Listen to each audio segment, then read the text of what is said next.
Ele tinha tudo para ser rei, rico, bonito, herdeiro de uma fortuna construída sobre as melhores sedas da Europa. Era amado nas ruas, invejado nos salões, aclamado por nobres, seguido por artistas. Mas um dia, ele se despiu de tudo, literalmente. Jogou as roupas no chão. Devolveu o nome, a herança, o futuro. Por quê? O que leva alguém a trair a própria glória? E eu te faço um convite simples e sincero. Inscreva-se no canal Santo Cotidiano e caminhe conosco por histórias que mostram a fé acontecendo no chão da vida real. Assis, Itália. Final do século XII. A Europa saía de uma idade das trevas, mas ainda caminhava sobre ruínas. Guerras feudais, epidemias e tensões entre papado e império transformavam as cidades italianas em campos de batalha diplomáticos. Era o tempo dos muros altos, dos escudos de brasão e dos pactos selados por conveniência. A fé era dominante, mas também profundamente instrumentalizada por interesses econômicos e políticos. No meio dessa ebulição, nascia uma nova classe social, os mercadores. Diferente da nobreza, que herdava seu status, os mercadores o conquistavam, com risco, estratégia e cálculo. Um deles era Pietro di Bernardone, um comerciante de tecidos que havia acumulado fortuna negociando entre a Itália e a França. Ele não era conde nem cavaleiro. Era mais perigoso que isso, um homem com sede de ascensão. Ele queria prestígio, títulos, influência. E quando seu filho nasceu, entre 1181 e 1182, não hesitou em dar-lhe o nome da terra que mais admirava: Francesco, o francesinho. A infância de Francisco foi marcada por excessos e privilégios. Educado, refinado, versado em línguas e etiqueta. Desde cedo, o menino era treinado para suceder o pai nos negócios.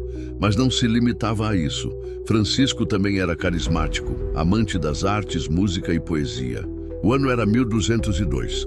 A tensão entre Assis e Perugia chegou ao ponto de ebulição. Era guerra aberta. Jovens foram convocados. E Francisco, aos 20 anos, enxergou ali a porta de entrada para tudo o que sonhava.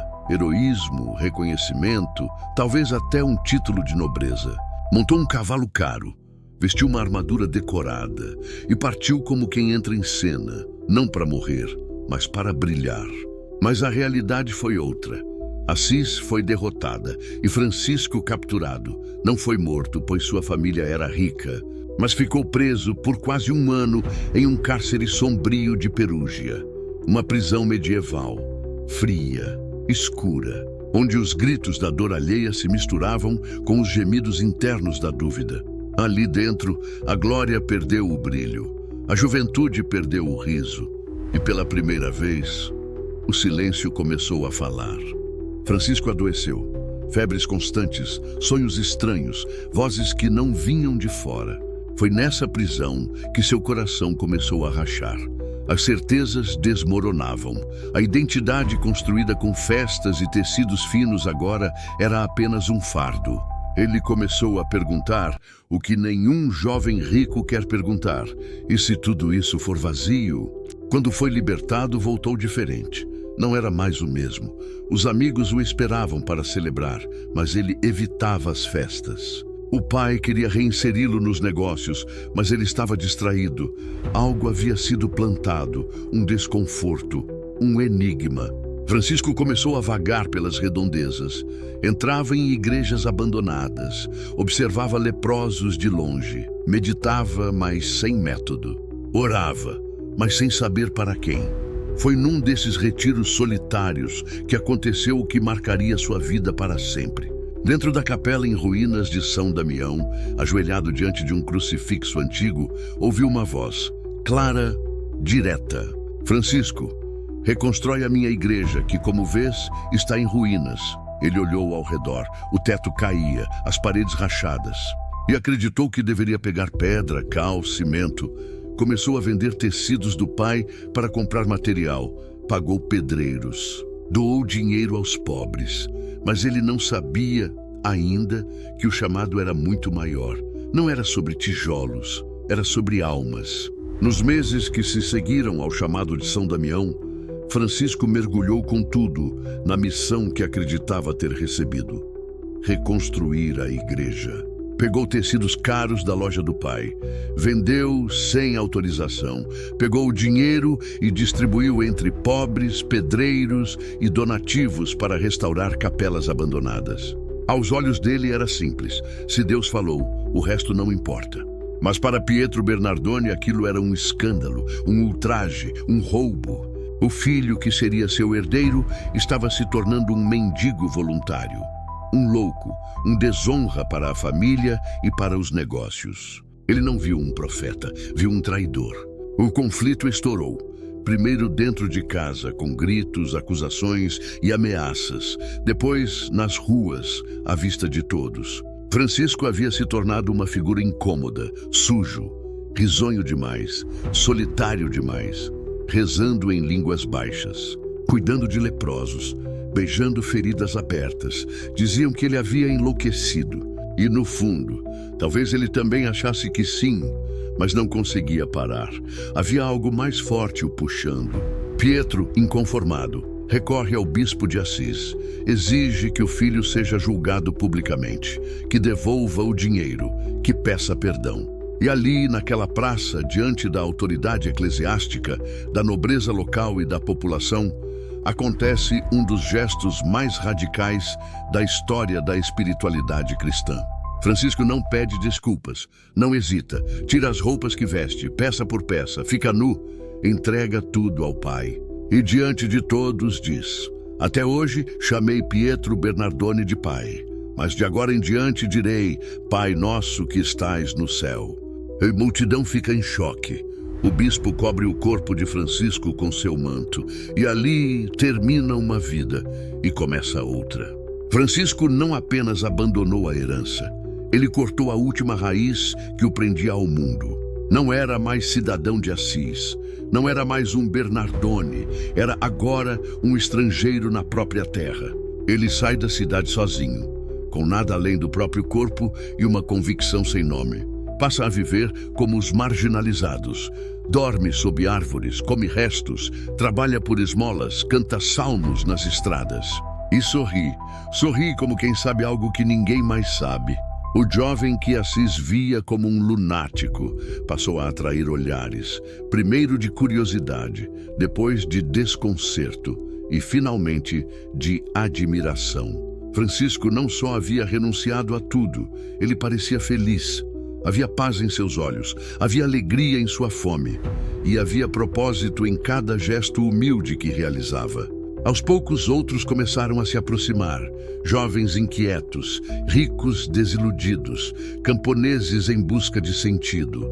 Francisco não fazia discursos elaborados, mas sua vida falava mais alto, e sem perceber, ele havia fundado algo. Não uma seita, nem uma rebelião, mas um movimento de retorno ao evangelho radical, à simplicidade dos primeiros cristãos. A mensagem era clara: viver como Cristo, sem reservas, sem propriedades, sem poder, só a túnica, o evangelho e a confiança na providência divina.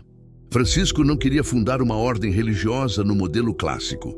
Ele queria imitar o Cristo pobre e crucificado e permitir que outros livres escolhessem fazer o mesmo. Logo o grupo cresceu, de 3 para 12, de 12 para dezenas. E então, Francisco tomou uma decisão ousada: ir a Roma, falar com o Papa, pedir aprovação oficial para aquele estilo de vida que era, para muitos, insano. Roma era o centro do poder eclesiástico, e Inocêncio III, o Papa da época, não era um homem fácil de impressionar. Francisco e seus irmãos entraram na cidade vestidos com trapos, pés descalços, com olhos brilhando, mas corpos desgastados. Foram recebidos com desconfiança. Alguns cardeais zombaram, diziam que era loucura aprovar uma regra baseada apenas na pobreza e na confiança em Deus. Mas então, algo aconteceu. Uma lenda, relatada em várias fontes, diz que o Papa teve um sonho. Viu a Basílica de São João de Latrão, símbolo da igreja, prestes a ruir, e um pequeno frade pobre sustentando suas paredes com os ombros. Quando acordou, mandou chamar Francisco e aprovou oralmente sua regra. Era oficial. Nascia ali, sob o olhar do sucessor de Pedro, a Ordem dos Frades Menores, um exército sem armas, uma fraternidade de homens livres. A partir daí, Francisco começa a percorrer a Itália, pregando por vilas, cidades e campos. Sua presença causava comoção. Onde passava, multidões se reuniam, pobres choravam, nobres se convertiam. Homens devolviam riquezas, mulheres abriam conventos, o mundo parecia acordar. Mas Francisco sabia, quanto mais a missão crescia, mais ela corria risco. O sucesso era um veneno sutil. O prestígio podia engolir o espírito, e a vaidade espiritual era uma serpente mais perigosa que qualquer tentação carnal. Por isso, mesmo com centenas de seguidores, ele se recusava a ser chamado de fundador, superior ou mestre. Era apenas um irmão menor, um servo, um nada, e é justamente por isso que sua autoridade crescia. Quanto mais Francisco era aplaudido, mais se afastava. O sucesso que o seguia não o encantava. O crescimento da ordem começava a gerar estruturas, cargos, disputas internas. Muitos irmãos queriam adaptar a regra, tornar as coisas mais viáveis, mais seguras. Mas Francisco não havia fundado nada para durar. Ele havia incendiado o mundo para que só restasse Deus. Angustiado com os rumos da própria obra, Francisco se retira. Procura o silêncio, a pobreza total, a solidão. É nesse contexto que sobe ao Monte Alverne, na Toscana. Um lugar deserto, inóspito, habitado apenas por árvores retorcidas, rochas cortantes e o vento que uiva nas madrugadas. Ali ele jejua, dorme pouco, medita, chora. E então o impensável acontece. Em uma madrugada de setembro de 1224, Francisco tem uma visão. Um serafim, um anjo com 6 asas, aparece suspenso no céu. E no centro desse anjo está um Cristo crucificado. Um Cristo ardente e glorioso, mas também sofredor. Francisco contempla, sente, absorve. E quando a visão termina, seu corpo sangra, literalmente. Chagas aparecem em suas mãos, em seus pés. No lado direito do tórax, ele havia recebido os estigmas de Cristo. Era a primeira vez na história registrada que um ser humano carregava visivelmente as marcas da crucificação. Não eram feridas comuns, eram lacerações internas que sangravam, mas sem infecção, sem causa médica. Um sinal incompreensível, um selo místico. Francisco não falou muito sobre isso, pedia segredo, mas os irmãos viam e anotavam e tremiam. Porque aquelas chagas não eram uma honra, eram uma cruz, e traziam consigo uma dor constante, física, emocional, espiritual. A união com Cristo havia chegado ao ponto máximo, mas isso não o elevou ao trono, o arrastou ainda mais para o chão. Já quase cego, com o corpo consumido por doenças e penitências, Francisco começa a compor cânticos. Louva o sol, o vento, o fogo, a irmã água e até a própria morte, não por romantismo, mas porque enxergava, no invisível, a presença viva do Criador em todas as criaturas. E assim, no auge da dor, ele canta. Canta como quem já vive noutra frequência, como quem não tem mais medo, como quem está finalmente em casa. Ao descer do Monte Alverne, Francisco já não era o mesmo. Seus pés sangravam, seus olhos mal viam. Seu corpo estava frágil como um galho seco, mas sua alma, essa ardia como nunca. No entanto, o mundo não esperou. A ordem que havia começado como um punhado de irmãos pobres, agora era uma instituição reconhecida, influente, com regras, subdivisões, tensões. Francisco era respeitado, sim, mas já não era ouvido com a mesma reverência. Seus ideais começavam a ser interpretados, adaptados, amenizados. A maioria dos frades, bem intencionados, queria proteger o carisma. Estavam preocupados com a continuidade, com a organização, com a política eclesial. Mas para Francisco isso era uma traição sutil. A própria estrutura que ele havia recusado estava se infiltrando, pelo zelo dos que o seguiam. Ele tentou resistir, reescreveu a regra, chorou diante do crucifixo, pediu ao Papa que a aprovasse, mas entendeu, tarde ou cedo, que a missão que começava como fogo sempre corria o risco de virar monumento. Renunciou à liderança formal da ordem, entregou os cargos e se retirou para viver o que sempre desejou, o Evangelho puro. E então Francisco fez o que poucos fariam, abriu mão do controle. Não com raiva, nem com ressentimento, mas com uma dor silenciosa, a dor de ver o próprio sonho sendo moldado por mãos diferentes e de não poder impedir. Essa foi sua última batalha e foi talvez a mais dura.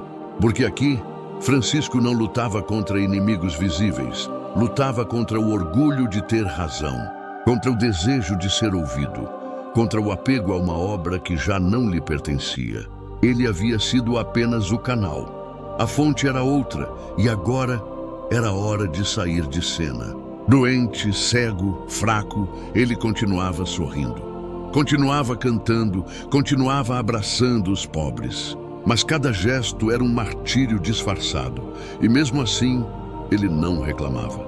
Dizia apenas: o que somos diante de Deus, isso somos, e nada mais. Quando a voz do mundo se cala, o invisível começa a falar. Francisco, já cego e quase imóvel, passou seus últimos meses como havia vivido, pobre, agradecido e entregue. Cada gesto seu era uma oração, cada suspiro, uma oferenda. Ele não dormia em camas, recusava conforto e pedia que o deixassem deitado no chão, não por drama, mas porque queria morrer como havia vivido, sem nada, nem mesmo o chão como posse. Era o ano de 1226. O corpo estava esgotado, a febre constante, a dor nos olhos insuportável, mas a alma tranquila, serena como um lago ao amanhecer. Em seus dias finais, pediu que cantassem para ele. Compôs os últimos versos do seu Cântico das Criaturas, onde louvava não apenas o sol e a água, mas também a irmã morte. Sim, ele a chamava de irmã. Porque para ele a morte não era inimiga, era passagem, era noiva, era cumprimento. Em 3 de outubro de 1226, ao entardecer, Francisco pede que o levem para fora, que o deitem sobre a terra nua, que recitem para ele o Salmo 142. Em tua presença, Senhor, derramo o meu lamento. E assim, deitado no pó, com a túnica remendada e os estigmas ainda abertos, ele morre. Não entre paredes, mas debaixo do céu, não cercado de poderosos, mas de irmãos pobres e emocionados. Não como alguém derrotado, mas como um homem que havia vencido a si mesmo. No dia seguinte, Assis parou, toda a Úmbria parou. Não se enterrava um mendigo, se sepultava um sinal. A igreja fixou sua memória em 4 de outubro, um dia que até hoje silencia o mundo. Seu corpo foi levado à cidade e décadas depois seria sepultado na grandiosa Basílica de São Francisco, construída sobre ele, como que selando o mistério. O homem que recusou todas as glórias agora repousava sob mármore, enquanto sua alma brilhava nos altares da eternidade. 2 anos após sua morte, em 1228, o Papa Gregório IX canonizou Francisco de Assis, rápido, incontestável. Já não era apenas um frade excêntrico, era santo. E mais do que isso, era um novo modelo de santidade. Não o do púlpito, não o do trono, mas o do pó. O do homem que renuncia não por desprezo, mas por amor. O do guerreiro que vence sem espadas. O do profeta que grita com silêncio. Mas se há algo que fez sua imagem atravessar os séculos, mais do que qualquer milagre, foi a sua relação com a criação. Francisco não via os animais como fofos, via como irmãos. Chamava o lobo de irmão, a água de irmã, o fogo, o sol, o vento, todos criaturas do mesmo Pai. Ele não falava com passarinhos por afetação. Ele os escutava porque havia silenciado seu ego o suficiente para ouvir o canto da criação. E isso não era panteísmo, era cristianismo radical. Era contemplar, como São Paulo dizia, a criação gemendo em dores de parto, à espera da redenção. Por isso Francisco é lembrado como patrono da ecologia, não por ativismo moderno, mas porque viveu a reconciliação do homem com tudo o que Deus criou. Ele via Deus em todas as coisas, mas jamais confundia Deus com as coisas. Ao longo dos séculos, Francisco se tornou um dos santos mais amados da história da Igreja. Sua imagem atravessou culturas, inspirou místicos, reformadores, artistas, papas, ecologistas e até ateus. No fundo, porque sua vida foi uma tradução visível de uma realidade invisível. Tudo pertence a Deus, inclusive nós. Em Assis, sua festa é celebrada com multidões, velas, cantos, bênçãos dos animais. Na Itália, ele é símbolo nacional. No Brasil, é amado em todas as regiões. E em todo o mundo, milhões se ajoelham diante de sua memória, mesmo sem compreender todas as renúncias que ela contém. Em 2013, o Papa Francisco tornou visível aquilo que já estava no espírito da Igreja. O mundo precisa de um novo Francisco. Alguém que ame os pobres sem ideologia, que dialogue com o mundo sem se contaminar por ele, que abrace o criado sem esquecer o Criador. E hoje, no meio de uma cultura obcecada por sucesso, visibilidade, conforto e autoafirmação, a vida de São Francisco grita como uma pergunta profética.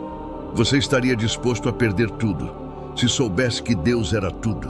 Francisco não deixou herança, não escreveu tratados, não fundou escolas, mas deixou um rastro, um incêndio, um mapa de despojamento e um convite que permanece aberto até o fim dos tempos. Francisco não foi o último, apenas o primeiro de muitos que ousaram tomar o Evangelho ao pé da letra. Ele provou do amor de Deus e, por isso, queimou tudo o que era pequeno demais para conter esse amor. Mas a história não termina aqui. Ainda há outros desertores da fama, outros peregrinos da verdade. Homens e mulheres que, como Francisco, foram consumidos por uma presença que muda tudo. Se você quer conhecer outro santo que também conheceu e viveu o amor de Deus, assista a um dos próximos vídeos. E talvez, quando você assistir o próximo vídeo, não seja mais apenas uma história. Aproveite e se inscreva no canal. Toda a semana temos mais documentários para você saber como ser um pouco mais de Deus a cada dia.